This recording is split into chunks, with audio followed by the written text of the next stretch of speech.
Now, our first order of business is typically to approve the meetings from the IAOP's last meeting. However, since all of the board members present here today are new and did not attend that last meeting, we will postpone the approval of the minutes until the next meeting when Christine Miller will be here. A draft of these meetings is evident to the public on the OPAT website, and each board member has a copy of the minutes in their binder. I will entertain a motion at this time to postpone reviewing and approving the minutes until our next meeting. So moved. Do I hear a second? Second. Thank you. Now we move on to the executive session report with the executive director, Evandro Carvajal, will read into the record. Please. The actual. Oh, I'm sorry. I'm sorry. I should slipped in. I'm so sorry. A vote on that, please. Aye. Aye. Aye. It's unanimous. That's good. Thank you, sir. Thank you. Good job. I'll again, obviously I've already introduced myself and I won't be long in my report, but there's some key things that I want to inform you about that I think it'd be helpful for you, particularly as new members. As I said, thank you for your service, you know, and your commitment to this critical work. As I mentioned earlier, again, this is you know, almost a year that I've been in this capacity. And in fact, I will be releasing our annual report in the coming weeks, which I'll share with all of you in the future, in the near future. I want to start, obviously, with Matt and what you've seen. It's a hi to many of my team members here present. I wanted to, but then particularly because you all are new, introduce people briefly, and then talk about some of the updates and some of the things that we're doing, okay? Some of the members of the team, a large percentage of the team is new, but we also have some core members of the team, some of which started from the beginning, which includes in the back there is Andy Cherry. He is our senior intake specialist. I think he was one of the first hires and was here from the beginning. And who's now present today is also another intake coordinator, Taisha Myers. Darius, who also has been here for quite some time, for 2 years now. She and Andy are in charge, obviously, of intake, right? When complaints come to our website or in person intakes or calls, they are the first point of contact. Then the cases, you know, I kind of walk it through the cases, if you will, in terms of introduction of the team members. Then the cases will go to our investigators. Tashley Reed is one of our investigators. He's actually one of the original members of OPAT, came here 3 years ago. And Diane Vergara is the second investigator. You will get to work closely with them. The reports are theirs. You know, they'll be part of the discussion of the cases, so you will see them a lot. You see Cheyenne in the front there, dealing with all the technical issues. She's our executive assistant.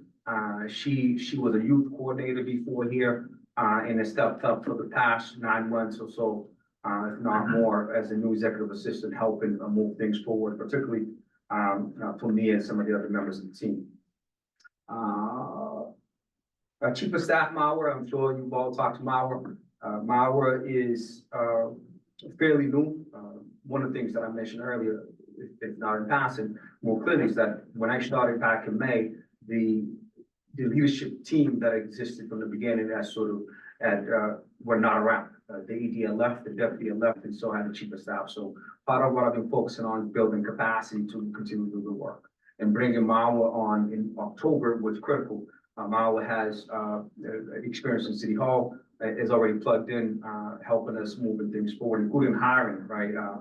I know you dealt with her with on board and stuff. So that stuff is not easy, particularly dealing with City Hall, and pushing, the documents forward, right? To get things done. So Mauer started, as I said, in October, and we also at the time, a month later, had Michael Berger, who is our policy and data analyst. He will focus obviously on the reporting, all the stuff that we're doing on the dashboards that we have online, the policy and data that we, perhaps may do in the future around IAD. That will be a lot of the work that Michael does. And most recently, though, we have 2 new members of the team that I'm proud to say started recently, including Abdullah Beckett. is our community engagement coordinator. He is actually, that's a new position that we created. One of the things that I found was that many members of the community did not know what we did. We didn't have sort of, an ongoing, daily basis strategy around community engagement. So we were able to hire someone to come and focus on those things. He's a grad of the UMass Boston, worked in Consul Worrell's office doing community engagement and constituent services. He started, I believe, in last month, and has been, we're lucky to have him. In fact, through him, we've been able to do some, and I'll talk more about that in the next section, but we're doing executive director office coffee hours in the various coffee shops. I think we have one on Friday, actually. We have an open doors day in OPAT for people to come in and learn about the work. And that work goes through him. And finally, I'm proud to introduce our newest member of our team, Deputy Director Esther Lene. She's an attorney of 20 plus years, a grad of Brandeis University, as well as Suffolk University School of Law of 2003. She has significant experience as a trial attorney, was a prosecutor. I know Fugate remembers Esther from days as a former prosecutor in Suffolk County. In fact, that's when I first met Esther up the street in Roxbury District Court. She also had her own law firm for a little while and has been at the state in various capacity, including the Deputy Commissioner of Boards for the Massachusetts Division of Occupational Licensure, correct? Yeah. Okay, I need to slow down a little bit. She managed boards, which is again, a critical experience that we needed for someone to come in and sort of these meetings that we're going to have regularly. It'll be the purview of the new deputy to help us with that. She'll be overseeing, particularly the investigative team, the BPD, the commissioner's office, and so on. So I'm happy to have her on board. She literally started yesterday, so we've thrown her into the fire, on the second day with these meetings. So I'm excited to partner with her in the work of OPAT. As I mentioned, I just mentioned a couple more points about some of the things that we're doing that's different around community engagement. And my focus has been primarily trying to, obviously over the past several months, get the boards back on, right? Some of you literally were sworn in, last week, right? And it's both boards, right, to some extent. So that's been my focus, working internally with the mayor's team to do that. And secondly, making sure that I take the office to the community, that people know what we're doing, that we're there present to help. And one of the ways that I've been doing that is by having bi-weekly executive director coffee hours throughout the coffee shops in the city. 2 weeks ago, we did it on my old stomping ground. I think Dan came in actually. Old Ashley's, people know where Ashley's, one family down is in Warden Street.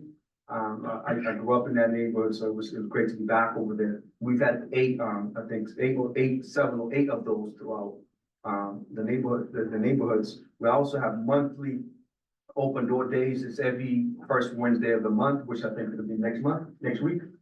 Yes. Next week, the last one we did, it was obviously last month. It was not last month, early this month. I believe 10 people came in. This one that we're going to do is going to focus on explaining some of the intake process. I think Andy and Taisha are going to present, look at the complaints. Like, this is all what happens online. This is what happens when you come in and talk to us. So we're trying to find ways to not only be in the community, but open our doors to the community. If you saw the signage up top that says OPAT, Office of Police Accountability and City of Boston, that's a new sign. We also created pamphlets that are now being distributed. We have social media accounts that are more active now, including Instagram account. And I think we have a Twitter account as well. Earlier in the year, we did a digital billboard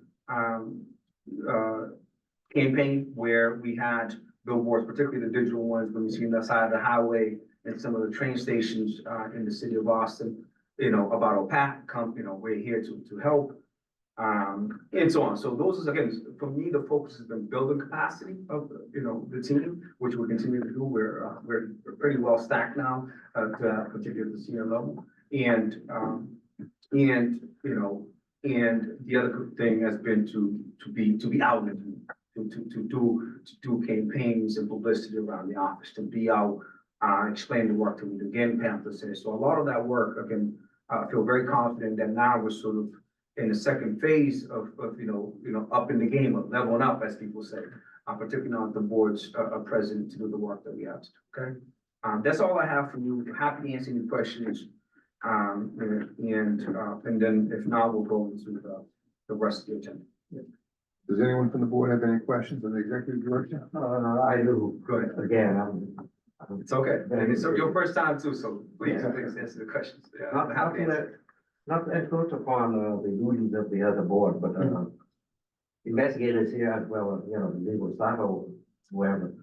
And first of all, I do appreciate the fact that you do a lot of community outreach Mhm. and for the visibility of the office. I appreciate that a lot. As a matter of fact, I think that is very crucial. The visibility and transparency of the office is very crucial in the community. And I would recommend that, you continue to do that, but with community groups, in each, let's say, in each neighborhood in the city of Boston. Yes.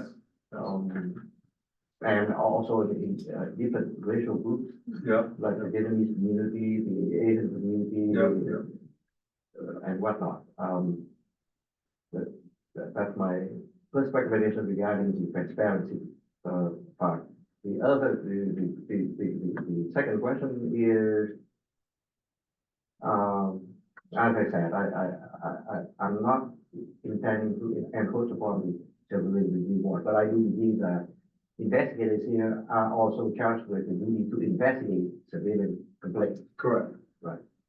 And those civilian complaints, again, upon the finding, are ultimately referred to the police commissioner for his or her decision. So short of court appeal, those kind of cases are also, let's say, there's an incident, we'll go back to our office for the appellate process. And at the end of the appellate process, we go back to the police commissioner, I respect him. I knew him way back in the 80s, actually, I told you. But the genesis is the ultimate authority record in all our work. Okay. So that has always been as the ordinance established that way. Thank you. Any other questions or comments? Just one comment. I've only been in Boston since 2010, so I haven't seen, and I don't have the kind of institutional memory that you might have, but it seems as though it brings the process into the light, into the public light. Correct. Adds to that transparency. So if someone has a complaint, it doesn't go into the black box of the media. It comes here and we get to shine light on it and show to the public through our periodic reports. This is the investigation that was done. This is what happened. And then it puts pressure on the commissioner. The commissioner can't hide something if the investigation reveals something that's actionable. So I think, I'm hopeful, and that's one of the reasons why I agreed to join the board. So, it's wait and see approach, but, definitely, that transparency, that ability to shine a light upon what happens. Because, as it is, there can be things that are wrong, but not necessarily actionable. Right. And lots of people complain about things that are wrong. They feel wrong, but it's not actionable.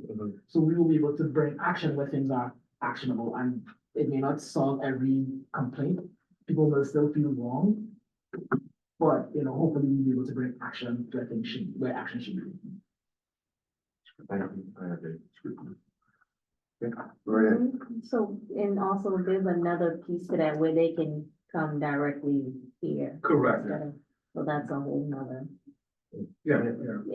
yeah. I think, as I said, there's a lot of tools there that are new and exciting that I think we can utilize to move the needle forward in terms of police reform, in terms of accountability, and certainly, I almost think of it as two pillars: accountability and transparency. The way that this office was created, the things that happen, I think he does an excellent job to trying to move the ball forward.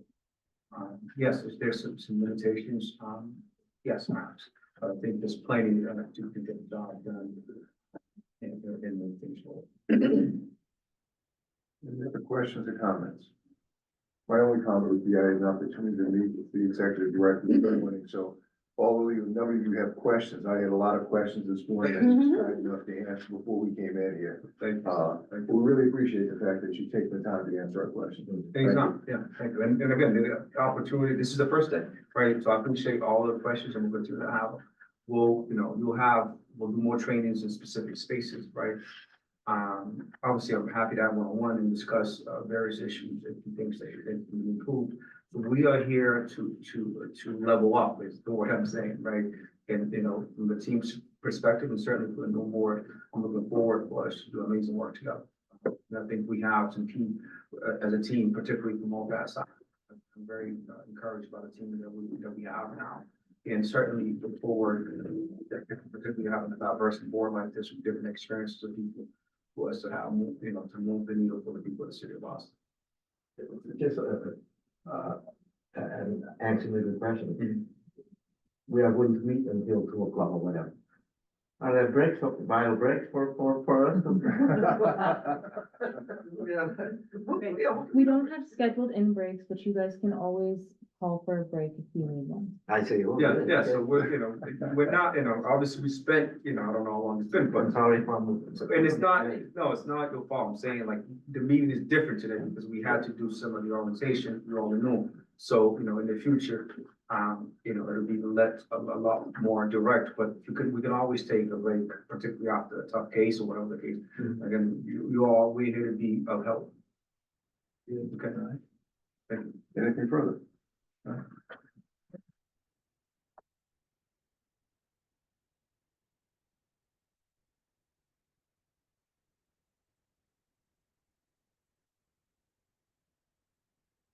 This time, I think we get to start work. Yes. Is there a motion that we go into executive session at this time? So, second, Second, a vote? Aye. Say aye, in favor? And Aye, it's unanimous. We're in executive session. Yeah. We have to close the doors and everything now. The only one.